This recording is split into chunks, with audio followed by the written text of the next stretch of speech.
Ahora sí estamos en contacto con Miguel Ponce. Miguel, ¿estás allí? Pero sí, por supuesto. Qué alegría escucharte, Mario. Igualmente de mi parte, Miguel. Bueno, ya hace algo así como unas 37, 38 horas que han cerrado los comicios en la Argentina. Tenemos nuevo presidente y me gustaría que nos comentaras vos cómo estás viendo esta etapa, el final, digamos, los últimos días antes de las elecciones, donde el cuadro de situación parecía algo así como un estadio donde había recesión, inflación, desocupación, devaluación, se caían las reservas.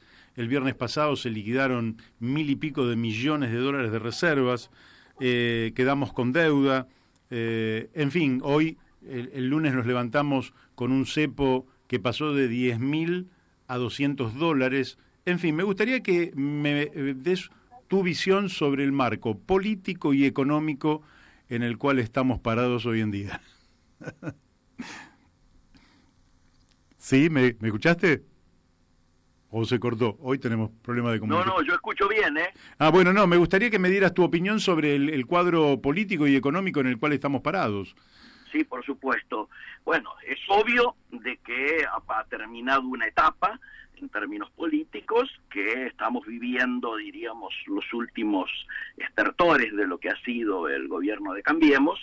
Creo que este último final político que se podría materializar en lo que es la foto de ayer y en el discurso del presidente de la Nación el domingo a la noche, reconociendo muy rápidamente algo que era una obviedad y diríamos, un resultado cantado, ¿no es cierto?, después de lo que habían sido las PASO, creo que paradójicamente esto le está empezando a dar una racionalidad al final en una transición que parece que va a ser seria. Parece. Digo, porque recién empieza y hay que verla andando. Pero ya los mercados se han notificado, ¿no es cierto?, de que pese a que el día... Yo estaba al aire en un canal de televisión cuando me avisan esto de el cepo nuevo o la nueva vuelta de cepo, si querés, la nueva vuelta de tuerca al cepo que ya estaba, del cepito al cepón, ¿no es cierto? Sí, claro. Los $200 que se podían adquirir a través de los home banking y los $100 que se podían adquirir en caja, ¿no es cierto?, en los bancos. Allí temimos que esto pudiera implicar, y yo lo puse muy rápidamente en un tuit, problemas para el comercio exterior y para el abastecimiento, es decir, que volvieran las de Jai, que separara el comercio exterior, y vos sabés que desde que estamos en default, prácticamente los pagos de las importaciones, que incluyen los remedios y los reactivos para los laboratorios nacionales para la fabricación de los remedios que se hacen en el país, hay que pagarlos con dólares a culata de camión. Si no está pago el container que se está descargando, no hay descarga. Entonces, esto podía haber generado situaciones de desabastecimiento, como también podía haber generado una situación de... diríamos, aumento desproporcionado de la brecha, y por lo tanto era muy importante lo que ocurrió ayer en los mercados y lo que está ocurriendo hoy en los mercados. Es más importante, te diría, lo de hoy que lo de ayer. ¿Por qué? Porque ayer había lógicamente muy pocas operaciones, porque hasta inclusive muchos bancos, cuando sale la resolución A6815, donde quedó clarificado que no era para el comercio exterior, pero había una cantidad de dudas operativas y pocos clientes lograron hacer operaciones en las primeras horas. Pero sobre todo, porque estaba el hecho político de que el desayuno que iba a ser a las 8:30 de la mañana entre los dos presidentes, el presidente en ejercicio y el presidente electo, recién se postergó para después de las 10. Una vez que trascendió el tema de que iba a haber una transición ordenada, los resultados numéricos del cierre de la ronda del día de ayer fueron la baja del oficial de 65 a 63, la baja del blue de 77 a 76, y lo único que subió, que es lógico cuando se producen restricciones en alguno de los mercados, es la subida del contado con liqui, que pasó de 81.01 a 81.53, hecho que obviamente terminó generando una brecha del 35% aproximadamente, brecha que inclusive se habría achicado en el día de hoy. Hoy ha vuelto a bajar el dólar oficial, ha bajado el blue de manera aparentemente bastante considerable hasta ahora la ronda, vamos a ver cómo cierra, pero está implicando que la situación con la que los mercados están mirando esta transición, yo te diría, marca un estilo nuevo en la Argentina, como que estamos aprendiendo en términos del ejercicio democrático a efectuar transiciones que no vengan a agravar la situación. Es muy posible que lo que nos esté uniendo, lo que esté generando esto no sea el amor, sino el pánico. ¿El pánico a qué? A una situación económica y social que lógicamente está atada con alfileres.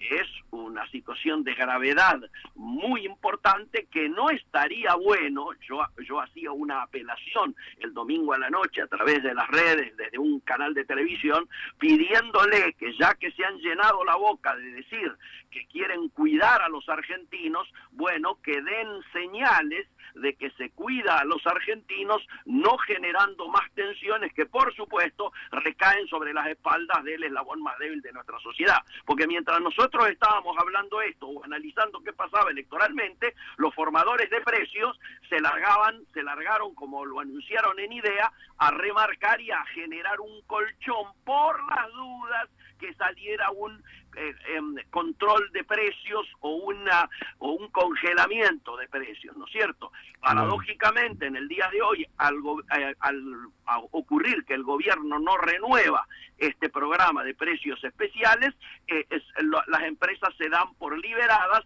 y muchas de las cuales se sienten con autoridad para generar nuevos precios, salvo dos cadenas que han resuelto mantener por 15 días los precios que tenían al día viernes. Yo te diría, es el cuadro de situación desde la economía real. Obviamente, nadie piensa que va a venir una reactivación de aquí al 10 de diciembre. Lo importante es lo que está ocurriendo hoy en Tucumán, donde se vuelven a juntar los empresarios y los trabajadores para dar una vuelta de tuerca más al acercamiento que va a llevarnos a un pacto de precios y salarios de aquí hasta el 10 de diciembre, y al hecho concreto de que se termina de anunciar y de conocer que la primera tarea de Massa en el Congreso es avanzar para que salga por ley aquello que tanto veníamos reclamando, el Consejo Político, Económico y Social, que lógicamente va a necesitar de un proceso, yo diría, de concertación muy grande por cómo ha quedado conformado el Congreso Nacional, ¿no es cierto? Que no es Correcto. con esa abrumadora mayoría que se pensó que iba a tener el nuevo oficialismo, sino que hay una situación de equilibrio bastante considerable que va a obligar a que estos consensos tengan que ser más trabajados, pero también más amplios. Muy bien, es muy buena la descripción que has hecho. Te hago una pregunta específica. Nosotros en estos momentos, en condiciones que no son las mejores, porque hay un cuadro de recesión en la economía argentina, tenemos un superávit en la balanza comercial. Sí. ¿No crees que este dato bien manejado de aquí en adelante podría traer aparejado una cierta certidumbre respecto de la solvencia que puede tener el país, sobre todo en la etapa de transición, que son estos 40 días que nos quedan hasta el 10 de diciembre, y para los primeros días del próximo gobierno? ¿Está siendo bien? Sí, decime. Es muy atinado esto que decís, y me dispara dos respuestas.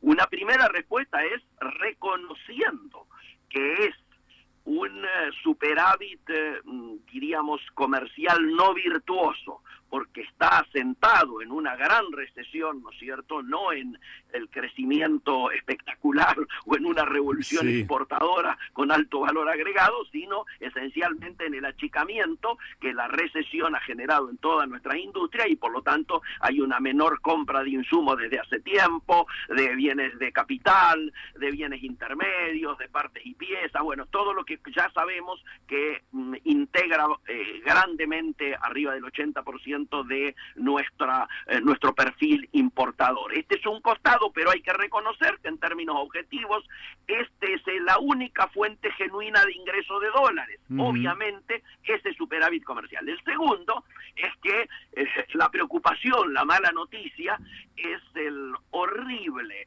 el relacionamiento, yo diría, con el peor país del mundo con el que nos estamos relacionando, es con nuestro principal socio comercial. El vínculo con Brasil creo que hace décadas no atraviesa por un peor momento. Las barbaridades que está diciendo Bolsonaro, que a mi juicio a esta altura ya habrían merecido una contundente respuesta de la Cancillería argentina, porque esto que hace Bolsonaro es injerencia en los asuntos internos y soberanos de un país. Así es. Cuando intervino antes de las elecciones, tratando de influir en el voto y amenazando con el retiro de Brasil del Mercosur si ganaba Alberto Fernández la presidencia de la Nación.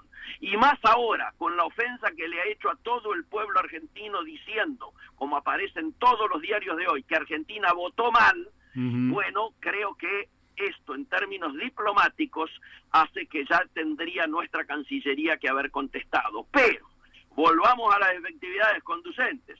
Esperemos que esta subida de temperatura en lo diplomático no implique un enfriamiento, una baja de temperatura en la, diríamos, correlación comercial que tenemos con Brasil, porque si no, sí que nuestra situación se va a tener que poner complicada. Vos sabés que nuestro principal destino de exportaciones es Brasil, pero no sería esto lo importante, sino que es el principal destino de nuestras manufacturas de origen industrial, de las MOI. Es decir, todo aquello que tiene valor agregado a los pocos lugares del mundo a donde va es a Brasil. Por lo tanto, esto es una mala noticia para las pymes exportadoras y para las empresas que lógicamente están esperando no solo que se reanude el fluido intercambio que históricamente tuvimos con Brasil, sino aún que sea creciente, que mejore la situación económica de ellos y de sus niveles de actividad para que aumente la demanda de la producción nacional nuestra, ¿no? Correcto. Bueno, nosotros esperamos que fuera de la calentura y del momento las cosas se apacigüen y realmente podamos llegar a una convivencia mucho más racional. Te voy a llevar un segundo al terreno de la política. Sí, señor. ¿Qué va a pasar con la Unión Cívica Radical? ¿Está satisfecha la Unión Cívica Radical con esta remontada de Macri? ¿Qué balance hace de su experiencia de 4 años en una alianza que realmente creo que no tiene mucho que ver con la propia naturaleza de la Unión Cívica Radical, pero que hasta aquí, a través de Cornejo, a través de distintos referentes, se ha mantenido como disciplinada al interior de la alianza? ¿Cómo ves el futuro? Así es. Vos te imaginarás el momento de debate y de ebullición interna que se está viviendo en el radicalismo, ¿no es cierto? Es obvio que si llamás a 10 radicales que tengan algún grado de responsabilidad o de vigencia en la vida interna, es posible que recibas 10 respuestas distintas.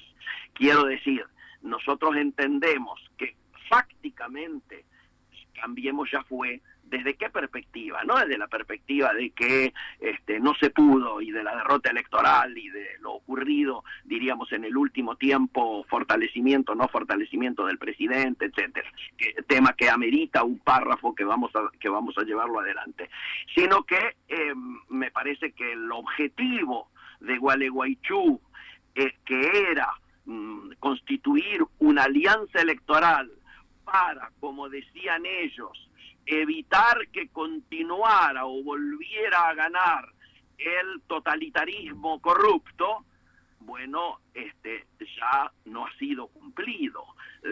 sea el gobierno del presidente Macri, el gobierno que algunos dicen era el gobierno de Cambiemos, que nosotros nunca lo reconocimos así, sino que entendimos que era el gobierno del PRO, ha logrado que ese kirchnerismo retorne a través de una alfombra roja.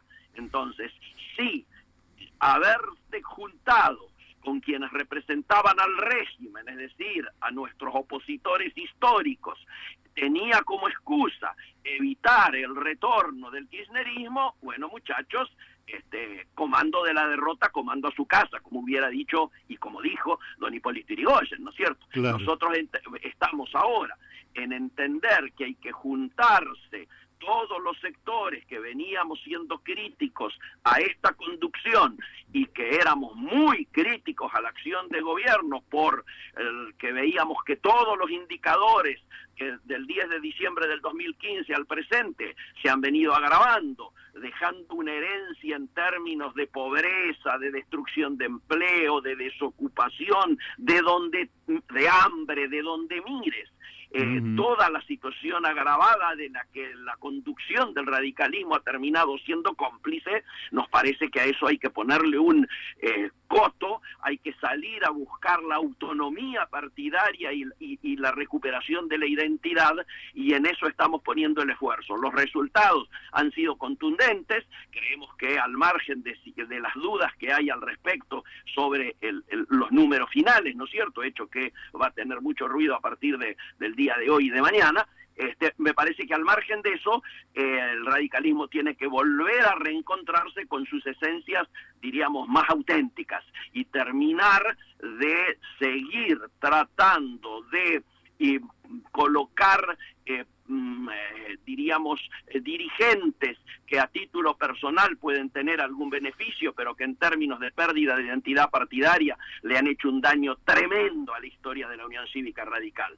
Te decía lo del parrafito de la recuperación, porque me parece que lo que se estaba disputando en esa vuelta olímpica o vuelta de despedida que terminó originando una recuperación de la imagen de Mauricio Macri, en realidad allí se estuvo jugando la interna del PRO que ha salido a la luz ahora con ya sin ningún tipo de disimulo. El enojo y los pases de factura que el equipo de Peña le hace al equipo de Vidal y la respuesta que Vidal le está dando al equipo de Peña, que inclusive han originado, entre otros temas, el alejamiento de Lilita Carrió de la política nacional, creo que están marcando esta descomposición que se vive la alianza que ha dirigido hasta el presente el PRO, ¿no es cierto? Creemos que hay un debate acerca de esa conducción. Me pareció lamentable la frase del presidente ayer o antes de ayer, diciendo que jamás se había pensado convertir en el líder de la oposición, que iba a terminar como líder de la oposición, donde está pasando el mensaje de que va a pelear por serlo, cuando por el otro lado Rodríguez Larreta dice que hay que juntarse con Lustó, con Cornejo, con Vidal, para lógicamente reemplazar al equipo de Peña, Durán Barba y sus amigos. Entre sus amigos está Mauricio Macri, queda claro, ¿no? Claro. Bueno, última de mi parte, Miguel, ¿no sentís que hay que crear algo nuevo? Porque nosotros estuvimos, por ejemplo, en Consenso Federal, pero Consenso Federal también termina siendo una pequeña frustración, aunque fue un intento válido, pero finalmente su perfil, su falta de democracia interna, da la impresión de que tiene escasa proyección. ¿Sentís que va a haber que crear algo nuevo de cara al futuro, o crees que esta situación, este espectro político que tenemos hoy se va a mantener en el tiempo? No solo no lo creo, sino que en la capital federal ya estamos trabajando en eso. Ah, mira. De hecho entendemos que hay una necesidad de interpretar el espacio de todos los que seguimos creyendo que la brecha no nos ha ayudado a resolver ningún problema y ni siquiera a enfrentar los problemas estructurales que tiene Argentina. Yo he subido hace un ratito un tuit en respuesta respuesta a un lamentable tuit de Tombolini, justamente marcando esta diferencia. Él sale a agradecerle a la gente de la capital cuando ha hecho una performance que ha sido tristísima en la ciudad de Buenos Aires, inclusive logrando valores que no tenían nada que ver con los que podría haber obtenido, ¿no es cierto?, el radicalismo si hubiera encabezado ese espacio como estaba previsto, o con la unión que teníamos con los socialistas y que teníamos con gente que provenía del peronismo muy digna, o gente que estaba identificada con las distintas posiciones en el tema del debate de la ley por el aborto, y a un tuit donde Tombolini le agradece: gracias a todos y cada uno de los que confiaron en nuestra propuesta, este es un camino que se construye sobre la vocación de avanzar escuchando una sanata, y la gran foto de él, yo le pongo horrible. Proscribieron la lista progresista que encabezaba, junto a Julio Bárbaro, Mabel Bianco, Carlos Campolongo, Gretel Ledo, etcétera, perjudicando a Roberto Labaña al jerarquizar familiares, empleados, esposas y amigos. Por eso, en Cava hiciste el ridículo, y de ahí no hay retorno. Esta es mi respuesta oficial a Tombolini, que que hizo un papel el día domingo haciendo denuncias para empezar a justificar los números que él sabía que le venían mal. Bueno, que me parece que esa línea hay que trazarla. Yo creo que tenemos urgente que juntarnos de cara a las elecciones que vamos a tener dentro de 2 años en la ciudad de Buenos Aires, para intentar construir una nueva alternativa que esté en línea con una nueva alternativa que también hay que construir a nivel nacional, a partir precisamente de la recuperación de los partidos políticos que puedan llegar a estar en este espacio progresista. Yo creo que hay que hablar con los amigos de Santa Fe, hay que hablar con los amigos desplazados de las listas que estuvieron a punto de competir en esas pasos fallidas de Consenso Federal, Margarita Stolbizer, bueno, todos los amigos del amplio campo socialista y socialdemócrata, y me parece que hay que intentar construir precisamente una alternativa que se diferencie de lo que algunos ahora entienden es la consolidación definitiva de la grieta. Bien, bueno, excelente, Miguel. Vamos a seguir en contacto contigo porque la dinámica de la política argentina sí nos lo va a exigir. Por ahora el tiempo se nos ha ido, te agradecemos muchísimo y coincidimos con esta apreciación última que haces. Algo nuevo habrá que construir que exprese a un sector muy importante de la sociedad que en esta oportunidad tuvo que optar entre opciones que en el fondo no la representaban genuinamente. Total acuerdo. Bárbaro. Bueno, hasta pronto, Miguel. Hasta pronto, Mario del Cura Alegrón, siempre a disposición tuya. Chau. Bárbaro, un abrazo. Bueno, hemos hablado con Miguel Ponce, ahora vamos a un pequeño tramito musical y inmediatamente volvemos con el último reportaje del día de hoy.